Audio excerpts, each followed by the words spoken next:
ಆ ಮೃತ ಮಹಿಳೆಯ ಶವವನ್ನ ಇಟ್ಟು ಪ್ರತಿಭಟನೆ ಮಾಡಿದಂತಹ ಕಾರ್ಮಿಕರು, ಸಾರ್ವಜನಿಕರು, ಅಲ್ಲಿನ ಸ್ಥಳೀಯರು ಸರ್ಕಾರದ ವಿರುದ್ಧ, ಜಿಲ್ಲಾಡಳಿತದ ವಿರುದ್ಧ, ಪೊಲೀಸ್ ಇಲಾಖೆ ವಿರುದ್ಧ ಪ್ರತಿಭಟನೆಯಲ್ಲಿ ಆಕ್ರೋಶವನ್ನು ಹೊರಹಾಕಿದ್ರು.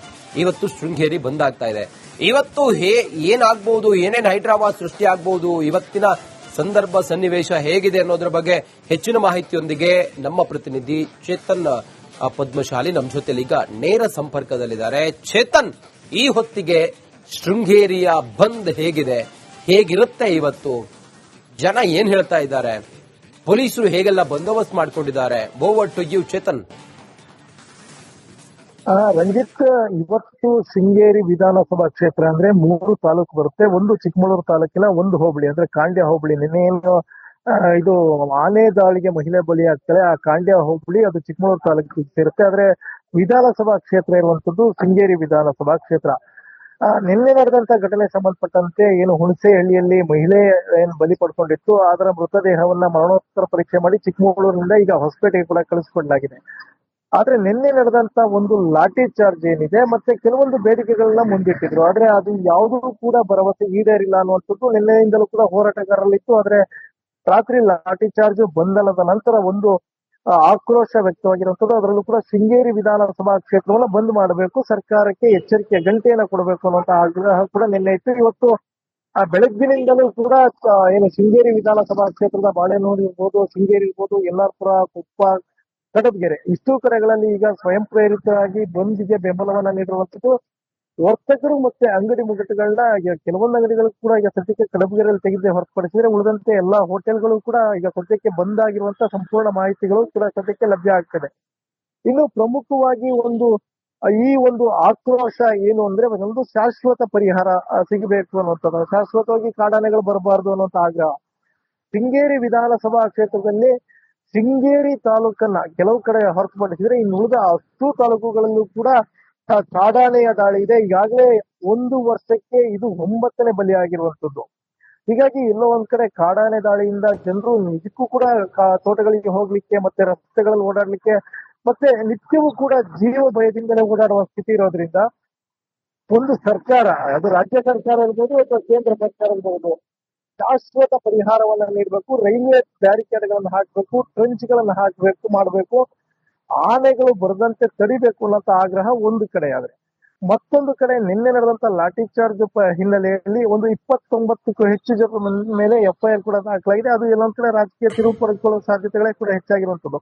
ಅದರಲ್ಲಿ ಒಂದು ಏನು FIR ಕೂಡ ದಾಖಲಾಗಿರುವಂತದ್ದು ಒಂದು JDS ಮತ್ತೆ ಬಿಜೆಪಿಯ ಏನು ಕಾರ್ಯಕರ್ತರಿದ್ದಾರೆ, ಲೀಡರ್ಸ್ ಇದ್ದಾರೆ, ಏನು ಮಾಜಿ ಸಚಿವ DN ಜೀವರಾಜ್ ಇರ್ಬೋದು, ಇವ್ರ ಮೇಲೆಲ್ಲ ಕೂಡ FIR ಕೂಡ ದಾಖಲಾಗಿರೋದ್ರಿಂದ ಎಲ್ಲೋ ಒಂದ್ ಕಡೆ ಇದು ರಾಜಕೀಯ ತಿರುವು ಕೂಡ ಪಡೆಯುತ್ತೆ. ಒಟ್ಟಾರೆ ಇವತ್ತು ನಡೆಯುವಂತ ಶೃಂಗೇರಿ ವಿಧಾನಸಭಾ ಕ್ಷೇತ್ರದ ವ್ಯಾಪ್ತಿಯಲ್ಲಿ ಬಂದ್ ಕರೆದಿರುವಂತದ್ದು ರೈತ ಸಂಘಟನೆಗಳು ಮತ್ತೆ ಮಲ್ನಾಡು ರಕ್ಷಣಾ ವೇದಿಕೆ ಅನ್ನುವಂತ ಒಂದು ವೇದಿಕೆ ನೇತೃತ್ವದಲ್ಲಿ ಕರೆದಿರುವಂತದ್ದು. ಎಲ್ಲರೂ ಕೂಡ ಸ್ವಯಂ ಪ್ರೇರಿತವಾಗಿ ಬೆಂಬಲ ನೀಡುವಂತ ಮನವಿಯನ್ನು ಕೂಡ ಮಾಡಿದ್ದಾರೆ. ಅದಕ್ಕೆ ಸಂಬಂಧಪಟ್ಟಂತೆ ಈಗಾಗಲೇ ಸದ್ಯಕ್ಕೆ ಒಂದು 90% ಜನರು ಕೂಡ ಈ ಒಂದು ಬಂದ್ಗೆ ಬೆಂಬಲ ನೀಡಿದ್ದಾರೆ. Ranjith, okay, thank you Chetan. ಮತ್ತೆ ಸಂಪರ್ಕ ಮಾಡ್ತೀವಿ ನಿಮ್ಮನ್ನ. ಥ್ಯಾಂಕ್ ಯು ನಿಮ್ಮೆಲ್ಲ ಈವರೆಗಿನ ಮಾಹಿತಿವರೆಗೆ. ಆ ಮೃತ ಮಹಿಳೆಯ ಶವವನ್ನ ಇಟ್ಟು ಪ್ರತಿಭಟನೆ ಮಾಡಿದಂತಹ ಕಾರ್ಮಿಕರು, ಸಾರ್ವಜನಿಕರು, ಅಲ್ಲಿನ ಸ್ಥಳೀಯರು ಸರ್ಕಾರದ ವಿರುದ್ಧ, ಜಿಲ್ಲಾಡಳಿತದ ವಿರುದ್ಧ, ಪೊಲೀಸ್ ಇಲಾಖೆ ವಿರುದ್ಧ ಪ್ರತಿಭಟನೆಯಲ್ಲಿ ಆಕ್ರೋಶವನ್ನು ಹೊರಹಾಕಿದ್ರು. ಇವತ್ತು ಶೃಂಗೇರಿ ಬಂದ್ ಆಗ್ತಾ ಇದೆ. ಇವತ್ತು ಏನಾಗಬಹುದು, ಏನೇನು ಹೈದರಾಬಾದ್ ಸೃಷ್ಟಿ ಆಗಬಹುದು, ಇವತ್ತಿನ ಸಂದರ್ಭ ಸನ್ನಿವೇಶ ಹೇಗಿದೆ ಅನ್ನೋದ್ರ ಬಗ್ಗೆ ಹೆಚ್ಚಿನ ಮಾಹಿತಿಯೊಂದಿಗೆ ನಮ್ಮ ಪ್ರತಿನಿಧಿ ಚೇತನ್ ಪದ್ಮಶಾಲಿ ನಮ್ಮ ಜೊತೆಲಿ ಈಗ ನೇರ ಸಂಪರ್ಕದಲ್ಲಿದ್ದಾರೆ. ಚೇತನ್, ಈ ಹೊತ್ತಿಗೆ ಶೃಂಗೇರಿಯ ಬಂದ್ ಹೇಗಿದೆ, ಹೇಗಿರುತ್ತೆ ಇವತ್ತು, ಜನ ಏನ್ ಹೇಳ್ತಾ ಇದ್ದಾರೆ, ಪೊಲೀಸರು ಹೇಗೆಲ್ಲ ಬಂದೋಬಸ್ತ್ ಮಾಡ್ಕೊಂಡಿದ್ದಾರೆ? Over to you Chetan. Ranjith, ಇವತ್ತು ಶೃಂಗೇರಿ ವಿಧಾನಸಭಾ ಕ್ಷೇತ್ರ ಅಂದ್ರೆ 3 ತಾಲೂಕು ಬರುತ್ತೆ. ಒಂದು ಚಿಕ್ಕಮಗಳೂರು ತಾಲೂಕಿನ ಒಂದು ಹೋಬಳಿ ಅಂದ್ರೆ ಕಾಂಡ್ಯ ಹೋಬಳಿ. ನಿನ್ನೆ ಇದು ಆನೆ ದಾಳಿಗೆ ಮಹಿಳೆ ಬಲಿ ಆಗ್ತಾಳೆ, ಆ ಕಾಂಡ್ಯ ಹೋಬಳಿ ಅದು ಚಿಕ್ಕಮಗಳೂರು ತಾಲೂಕಿಗೆ ಸೇರುತ್ತೆ. ಆದ್ರೆ ವಿಧಾನಸಭಾ ಕ್ಷೇತ್ರ ಇರುವಂತದ್ದು ಶೃಂಗೇರಿ ವಿಧಾನಸಭಾ ಕ್ಷೇತ್ರ. ನಿನ್ನೆ ನಡೆದಂತ ಘಟನೆ ಸಂಬಂಧಪಟ್ಟಂತೆ ಏನು ಹುಣಸೆಹಳ್ಳಿಯಲ್ಲಿ ಮಹಿಳೆ ಏನು ಬಲಿ ಪಡ್ಕೊಂಡಿತ್ತು, ಅದರ ಮೃತದೇಹವನ್ನ ಮರಣೋತ್ತರ ಪರೀಕ್ಷೆ ಮಾಡಿ ಚಿಕ್ಕಮಗಳೂರಿನಿಂದ ಈಗ ಹೊಸಪೇಟೆಗೆ ಕೂಡ ಕಳಿಸ್ಕೊಡ್ಲಾಗಿದೆ. ಆದ್ರೆ ನಿನ್ನೆ ನಡೆದಂತ ಒಂದು ಲಾಠಿ ಚಾರ್ಜ್ ಏನಿದೆ ಮತ್ತೆ ಕೆಲವೊಂದು ಬೇಡಿಕೆಗಳನ್ನ ಮುಂದಿಟ್ಟಿದ್ರು. ಆದ್ರೆ ಅದು ಯಾವುದೂ ಕೂಡ ಭರವಸೆ ಈಡೇರಿಲ್ಲ ಅನ್ನುವಂಥದ್ದು ನಿನ್ನೆಯಿಂದಲೂ ಕೂಡ ಹೋರಾಟಗಾರರಲ್ಲಿತ್ತು. ಆದ್ರೆ ರಾತ್ರಿ ಲಾಠಿ ಚಾರ್ಜ್ ಬಂಧನದ ನಂತರ ಒಂದು ಆಕ್ರೋಶ ವ್ಯಕ್ತವಾಗಿರುವಂತದ್ದು. ಅದರಲ್ಲೂ ಕೂಡ ಶೃಂಗೇರಿ ವಿಧಾನಸಭಾ ಕ್ಷೇತ್ರವನ್ನು ಬಂದ್ ಮಾಡಬೇಕು, ಸರ್ಕಾರಕ್ಕೆ ಎಚ್ಚರಿಕೆ ಗಂಟೆಯನ್ನು ಕೊಡಬೇಕು ಅನ್ನುವಂತ ಆಗ್ರಹ ಕೂಡ ನಿನ್ನೆ ಇತ್ತು. ಇವತ್ತು ಬೆಳಗ್ಗಿನಿಂದಲೂ ಕೂಡ ಏನು ಶೃಂಗೇರಿ ವಿಧಾನಸಭಾ ಕ್ಷೇತ್ರದ ಬಾಳೆನೂರು ಇರ್ಬೋದು, ಶೃಂಗೇರಿ ಇರ್ಬೋದು, ಯಲ್ಲಾಪುರ, ಕೊಪ್ಪ, ಕಡಬಗೆರೆ ಇಷ್ಟು ಕಡೆಗಳಲ್ಲಿ ಈಗ ಸ್ವಯಂ ಪ್ರೇರಿತರಾಗಿ ಬಂದ್ಗೆ ಬೆಂಬಲವನ್ನ ನೀಡಿರುವಂತದ್ದು. ವರ್ತಕರು ಮತ್ತೆ ಅಂಗಡಿ ಮುಗ್ಗಟ್ಟುಗಳನ್ನ ಈಗ ಕೆಲವೊಂದು ಅಂಗಡಿಗಳು ಕೂಡ ಈಗ ಸದ್ಯಕ್ಕೆ ಕಡಬಗೆರೆಯಲ್ಲಿ ತೆಗೆದೇ ಹೊರತುಪಡಿಸಿದ್ರೆ ಉಳಿದಂತೆ ಎಲ್ಲಾ ಹೋಟೆಲ್ಗಳು ಕೂಡ ಈಗ ಸದ್ಯಕ್ಕೆ ಬಂದ್ ಆಗಿರುವಂತ ಸಂಪೂರ್ಣ ಮಾಹಿತಿಗಳು ಕೂಡ ಸದ್ಯಕ್ಕೆ ಲಭ್ಯ ಆಗ್ತದೆ. ಇನ್ನು ಪ್ರಮುಖವಾಗಿ ಈ ಒಂದು ಆಕ್ರೋಶ ಏನು ಅಂದ್ರೆ ಒಂದು ಶಾಶ್ವತ ಪರಿಹಾರ ಸಿಗಬೇಕು ಅನ್ನುವಂಥದ್ದು, ಶಾಶ್ವತವಾಗಿ ಕಾಡಾನೆಗಳು ಬರಬಾರದು ಅನ್ನುವಂತ ಆಗ್ರಹ. ಶೃಂಗೇರಿ ವಿಧಾನಸಭಾ ಕ್ಷೇತ್ರದಲ್ಲಿ ಶೃಂಗೇರಿ ತಾಲೂಕನ್ನ ಕೆಲವು ಕಡೆ ಹೊರತುಪಡಿಸಿದ್ರೆ ಇನ್ನು ಉಳಿದ ಅಷ್ಟು ತಾಲೂಕುಗಳಲ್ಲೂ ಕೂಡ ಕಾಡಾನೆಯ ದಾಳಿ ಇದೆ. ಈಗಾಗಲೇ 1 ವರ್ಷಕ್ಕೆ ಇದು 9ನೇ ಬಲಿಯಾಗಿರುವಂತದ್ದು. ಹೀಗಾಗಿ ಎಲ್ಲೋ ಒಂದ್ ಕಡೆ ಕಾಡಾನೆ ದಾಳಿಯಿಂದ ಜನರು ನಿಜಕ್ಕೂ ಕೂಡ ತೋಟಗಳಿಗೆ ಹೋಗ್ಲಿಕ್ಕೆ ಮತ್ತೆ ರಸ್ತೆಗಳಲ್ಲಿ ಓಡಾಡ್ಲಿಕ್ಕೆ ಮತ್ತೆ ನಿತ್ಯವೂ ಕೂಡ ಜೀವ ಭಯದಿಂದಲೇ ಓಡಾಡುವ ಸ್ಥಿತಿ ಇರೋದ್ರಿಂದ ಒಂದು ಸರ್ಕಾರ, ಅದು ರಾಜ್ಯ ಸರ್ಕಾರ ಇರ್ಬೋದು ಅಥವಾ ಕೇಂದ್ರ ಸರ್ಕಾರ ಇರ್ಬೋದು, ಶಾಶ್ವತ ಪರಿಹಾರವನ್ನ ನೀಡಬೇಕು. ರೈಲ್ವೆ ಬ್ಯಾರಿಕೇಡ್ಗಳನ್ನು ಹಾಕಬೇಕು, ಟ್ರೆಂಚ್ ಗಳನ್ನ ಮಾಡಬೇಕು, ಆನೆಗಳು ಬರದಂತೆ ತಡಿಬೇಕು ಅನ್ನೋ ಆಗ್ರಹ ಒಂದು ಕಡೆ. ಆದ್ರೆ ಮತ್ತೊಂದು ಕಡೆ ನಿನ್ನೆ ನಡೆದಂತ ಲಾಠಿ ಚಾರ್ಜ್ ಹಿನ್ನೆಲೆಯಲ್ಲಿ ಒಂದು 29ಕ್ಕೂ ಹೆಚ್ಚು ಜನರ ಮೇಲೆ FIR ಕೂಡ ದಾಖಲಾಗಿದೆ. ಅದು ಎಲ್ಲೊಂದ್ ಕಡೆ ರಾಜಕೀಯ ತಿರುವು ಪಡೆದುಕೊಳ್ಳುವ ಸಾಧ್ಯತೆಗಳೇ ಕೂಡ ಹೆಚ್ಚಾಗಿರುವಂತದ್ದು. ಅದರಲ್ಲಿ ಏನು FIR ಕೂಡ ದಾಖಲಾಗಿರುವಂತದ್ದು ಒಂದು JDS ಮತ್ತೆ ಬಿಜೆಪಿಯ ಏನು ಕಾರ್ಯಕರ್ತರಿದ್ದಾರೆ, ಲೀಡರ್ಸ್ ಇದ್ದಾರೆ, ಏನು ಮಾಜಿ ಸಚಿವ DN ಜೀವರಾಜ್ ಇರ್ಬೋದು, ಇವ್ರ ಮೇಲೆಲ್ಲ ಕೂಡ FIR ಕೂಡ ದಾಖಲಾಗಿರೋದ್ರಿಂದ ಎಲ್ಲೋ ಒಂದ್ ಕಡೆ ಇದು ರಾಜಕೀಯ ತಿರುವು ಕೂಡ ಪಡೆಯುತ್ತೆ. ಒಟ್ಟಾರೆ ಇವತ್ತು ನಡೆಯುವಂತ ಶೃಂಗೇರಿ ವಿಧಾನಸಭಾ ಕ್ಷೇತ್ರದ ವ್ಯಾಪ್ತಿಯಲ್ಲಿ ಬಂದ್ ಕರೆದಿರುವಂತದ್ದು ರೈತ ಸಂಘಟನೆಗಳು ಮತ್ತೆ ಮಲೆನಾಡು ರಕ್ಷಣಾ ವೇದಿಕೆ ಅನ್ನುವಂತ ಒಂದು ವೇದಿಕೆ ನೇತೃತ್ವದಲ್ಲಿ ಕರೆದಿರುವಂತದ್ದು. ಎಲ್ಲರೂ ಕೂಡ ಸ್ವಯಂ ಪ್ರೇರಿತವಾಗಿ ಬೆಂಬಲ ನೀಡುವಂತ ಮನವಿಯನ್ನು ಕೂಡ ಮಾಡಿದ್ದಾರೆ. ಅದಕ್ಕೆ ಸಂಬಂಧಪಟ್ಟಂತೆ ಈಗಾಗಲೇ ಸದ್ಯಕ್ಕೆ ಒಂದು 90% ಜನರು ಕೂಡ ಈ ಒಂದು ಬಂದ್ಗೆ ಬೆಂಬಲ ನೀಡಿದ್ದಾರೆ. Ranjith, okay, thank you Chetan. ಮತ್ತೆ ಸಂಪರ್ಕ ಮಾಡ್ತೀವಿ ನಿಮ್ಮನ್ನ. ಥ್ಯಾಂಕ್ ಯು ನಿಮ್ಮೆಲ್ಲ ಈವರೆಗಿನ ಮಾಹಿತಿವರೆಗೆ.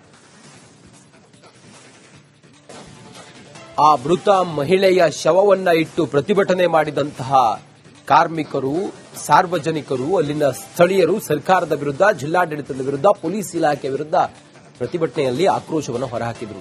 ಇವತ್ತು ಶೃಂಗೇರಿ ಬಂದ್ ಆಗ್ತಾ ಇದೆ. ಇವತ್ತು ಏನಾಗಬಹುದು, ಏನೇನು ಹೈಡ್ರಾಮಾ ಸೃಷ್ಟಿ ಆಗಬಹುದು, ಇವತ್ತಿನ ಸಂದರ್ಭ ಸನ್ನಿವೇಶ ಹೇಗಿದೆ ಅನ್ನೋದ್ರ ಬಗ್ಗೆ ಹೆಚ್ಚಿನ ಮಾಹಿತಿಯೊಂದಿಗೆ ನಮ್ಮ ಪ್ರತಿನಿಧಿ ಚೇತನ್ ಪದ್ಮಶಾಲಿ ನಮ್ಮ ಜೊತೆಲಿ ಈಗ ನೇರ ಸಂಪರ್ಕದಲ್ಲಿದ್ದಾರೆ. ಚೇತನ್, ಈ ಹೊತ್ತಿಗೆ ಶೃಂಗೇರಿಯ ಬಂದ್ ಹೇಗಿದೆ, ಹೇಗಿರುತ್ತೆ ಇವತ್ತು, ಜನ ಏನ್ ಹೇಳ್ತಾ ಇದ್ದಾರೆ, ಪೊಲೀಸರು ಹೇಗೆಲ್ಲ ಬಂದೋಬಸ್ತ್ ಮಾಡ್ಕೊಂಡಿದ್ದಾರೆ? Over to you Chetan. Ranjith, ಇವತ್ತು ಶೃಂಗೇರಿ ವಿಧಾನಸಭಾ ಕ್ಷೇತ್ರ ಅಂದ್ರೆ 3 ತಾಲೂಕು ಬರುತ್ತೆ. ಒಂದು ಚಿಕ್ಕಮಗಳೂರು ತಾಲೂಕಿನ ಒಂದು ಹೋಬಳಿ ಅಂದ್ರೆ ಕಾಂಡ್ಯ ಹೋಬಳಿ. ನಿನ್ನೆ ಇದು ಆನೆ ದಾಳಿಗೆ ಮಹಿಳೆ ಬಲಿಯಾಗ್ತಾಳೆ, ಆ ಕಾಂಡ್ಯ ಹೋಬಳಿ ಅದು ಚಿಕ್ಕಮಗಳೂರು ತಾಲೂಕಿಗೆ ಸೇರುತ್ತೆ. ಆದ್ರೆ ವಿಧಾನಸಭಾ ಕ್ಷೇತ್ರ ಇರುವಂತದ್ದು ಶೃಂಗೇರಿ ವಿಧಾನಸಭಾ ಕ್ಷೇತ್ರ. ನಿನ್ನೆ ನಡೆದಂತ ಘಟನೆ ಸಂಬಂಧಪಟ್ಟಂತೆ ಏನು ಹುಣಸೆಹಳ್ಳಿಯಲ್ಲಿ ಮಹಿಳೆ ಏನು ಬಲಿ ಪಡ್ಕೊಂಡಿತ್ತು, ಅದರ ಮೃತದೇಹವನ್ನ ಮರಣೋತ್ತರ ಪರೀಕ್ಷೆ ಮಾಡಿ ಚಿಕ್ಕಮಗಳೂರಿನಿಂದ ಈಗ ಹೊಸಪೇಟೆಗೆ ಕೂಡ ಕಳಿಸಿಕೊಡಲಾಗಿದೆ. ಆದ್ರೆ ನಿನ್ನೆ ನಡೆದಂತ ಒಂದು ಲಾಠಿ ಚಾರ್ಜ್ ಏನಿದೆ ಮತ್ತೆ ಕೆಲವೊಂದು ಬೇಡಿಕೆಗಳನ್ನ ಮುಂದಿಟ್ಟಿದ್ರು. ಆದ್ರೆ ಅದು ಯಾವುದೂ ಕೂಡ ಭರವಸೆ ಈಡೇರಿಲ್ಲ ಅನ್ನುವಂಥದ್ದು ನಿನ್ನೆಯಿಂದಲೂ ಕೂಡ ಹೋರಾಟಗಾರರಲ್ಲಿತ್ತು. ಆದ್ರೆ ರಾತ್ರಿ ಲಾಠಿ ಚಾರ್ಜ್ ಬಂಧನದ ನಂತರ ಒಂದು ಆಕ್ರೋಶ ವ್ಯಕ್ತವಾಗಿರುವಂತದ್ದು. ಅದರಲ್ಲೂ ಕೂಡ ಶೃಂಗೇರಿ ವಿಧಾನಸಭಾ ಕ್ಷೇತ್ರವನ್ನು ಬಂದ್ ಮಾಡಬೇಕು, ಸರ್ಕಾರಕ್ಕೆ ಎಚ್ಚರಿಕೆ ಗಂಟೆಯನ್ನು ಕೊಡಬೇಕು ಅನ್ನುವಂತ ಆಗ್ರಹ ಕೂಡ ನಿನ್ನೆ ಇತ್ತು. ಇವತ್ತು ಬೆಳಗ್ಗಿನಿಂದಲೂ ಕೂಡ ಏನು ಶೃಂಗೇರಿ ವಿಧಾನಸಭಾ ಕ್ಷೇತ್ರದ ಬಾಳೆನೂರು ಇರ್ಬೋದು, ಶೃಂಗೇರಿ ಇರ್ಬೋದು, ಯಲ್ಲಾಪುರ, ಕೊಪ್ಪ, ಕಡಬಗೆರೆ ಇಷ್ಟು ಕಡೆಗಳಲ್ಲಿ ಈಗ ಸ್ವಯಂ ಪ್ರೇರಿತರಾಗಿ ಬಂದ್ಗೆ ಬೆಂಬಲವನ್ನ ನೀಡಿರುವಂತದ್ದು. ವರ್ತಕರು ಮತ್ತೆ ಅಂಗಡಿ ಮುಗ್ಗಟ್ಟುಗಳನ್ನ ಈಗ ಕೆಲವೊಂದು ಅಂಗಡಿಗಳು ಕೂಡ ಈಗ ಸದ್ಯಕ್ಕೆ ಕಡಬಗೆರೆಯಲ್ಲಿ ತೆಗೆದೇ ಹೊರತುಪಡಿಸಿದ್ರೆ ಉಳಿದಂತೆ ಎಲ್ಲಾ ಹೋಟೆಲ್ಗಳು ಕೂಡ ಈಗ ಸದ್ಯಕ್ಕೆ ಬಂದ್ ಆಗಿರುವಂತ ಸಂಪೂರ್ಣ ಮಾಹಿತಿಗಳು ಕೂಡ ಸದ್ಯಕ್ಕೆ ಲಭ್ಯ ಆಗ್ತದೆ. ಇನ್ನು ಪ್ರಮುಖವಾಗಿ ಈ ಒಂದು ಆಕ್ರೋಶ ಏನು ಅಂದ್ರೆ ಒಂದು ಶಾಶ್ವತ ಪರಿಹಾರ ಸಿಗಬೇಕು ಅನ್ನುವಂಥದ್ದು, ಶಾಶ್ವತವಾಗಿ ಕಾಡಾನೆಗಳು ಬರಬಾರದು ಅನ್ನುವಂತ ಆಗ್ರಹ. ಶೃಂಗೇರಿ ವಿಧಾನಸಭಾ ಕ್ಷೇತ್ರದಲ್ಲಿ ಶೃಂಗೇರಿ ತಾಲೂಕನ್ನ ಕೆಲವು ಕಡೆ ಹೊರತುಪಡಿಸಿದ್ರೆ ಇನ್ನು ಉಳಿದ ಅಷ್ಟು ತಾಲೂಕುಗಳಲ್ಲೂ ಕೂಡ ಕಾಡಾನೆಯ ದಾಳಿ ಇದೆ. ಈಗಾಗಲೇ 1 ವರ್ಷಕ್ಕೆ ಇದು 9ನೇ ಬಲಿಯಾಗಿರುವಂತದ್ದು. ಹೀಗಾಗಿ ಎಲ್ಲೋ ಒಂದ್ ಕಡೆ ಕಾಡಾನೆ ದಾಳಿಯಿಂದ ಜನರು ನಿಜಕ್ಕೂ ಕೂಡ ತೋಟಗಳಿಗೆ ಹೋಗ್ಲಿಕ್ಕೆ ಮತ್ತೆ ರಸ್ತೆಗಳಲ್ಲಿ ಓಡಾಡ್ಲಿಕ್ಕೆ ಮತ್ತೆ ನಿತ್ಯವೂ ಕೂಡ ಜೀವ ಭಯದಿಂದಲೇ ಓಡಾಡುವ ಸ್ಥಿತಿ ಇರೋದ್ರಿಂದ ಒಂದು ಸರ್ಕಾರ, ಅದು ರಾಜ್ಯ ಸರ್ಕಾರ ಇರ್ಬೋದು ಅಥವಾ ಕೇಂದ್ರ ಸರ್ಕಾರ ಇರ್ಬೋದು, ಶಾಶ್ವತ ಪರಿಹಾರವನ್ನ ನೀಡಬೇಕು. ರೈಲ್ವೆ ಬ್ಯಾರಿಕೇಡ್ಗಳನ್ನು ಹಾಕಬೇಕು, ಟ್ರೆಂಚ್ಗಳನ್ನು ಮಾಡಬೇಕು, ಆನೆಗಳು ಬರದಂತೆ ತಡಿಬೇಕು ಅನ್ನೋ ಆಗ್ರಹ ಒಂದು ಕಡೆ. ಆದ್ರೆ ಮತ್ತೊಂದು ಕಡೆ ನಿನ್ನೆ ನಡೆದಂತ ಲಾಠಿ ಚಾರ್ಜ್ ಹಿನ್ನೆಲೆಯಲ್ಲಿ ಒಂದು 29ಕ್ಕೂ ಹೆಚ್ಚು ಜನರ ಮೇಲೆ ಎಫ್ಐಆರ್ ಕೂಡ ದಾಖಲಾಗಿದೆ. ಅದು ಎಲ್ಲೊಂದ್ ಕಡೆ ರಾಜಕೀಯ ತಿರುವು ಪಡೆದುಕೊಳ್ಳುವ ಸಾಧ್ಯತೆಗಳೇ ಕೂಡ ಹೆಚ್ಚಾಗಿರುವಂತದ್ದು. ಅದರಲ್ಲಿ ಒಂದು ಏನು ಎಫ್ಐಆರ್ ಕೂಡ ದಾಖಲಾಗಿರುವಂತದ್ದು ಒಂದು ಜೆಡಿಎಸ್ ಮತ್ತೆ ಬಿಜೆಪಿಯ ಏನು ಕಾರ್ಯಕರ್ತರಿದ್ದಾರೆ, ಲೀಡರ್ಸ್ ಇದ್ದಾರೆ, ಏನು ಮಾಜಿ ಸಚಿವ DN ಜೀವರಾಜ್ ಇರ್ಬೋದು, ಇವ್ರ ಮೇಲೆಲ್ಲ ಕೂಡ ಎಫ್ಐಆರ್ ಕೂಡ ದಾಖಲಾಗಿರೋದ್ರಿಂದ ಎಲ್ಲೊಂದ್ ಕಡೆ ಇದು ರಾಜಕೀಯ ತಿರುವು ಕೂಡ ಪಡೆಯುತ್ತೆ.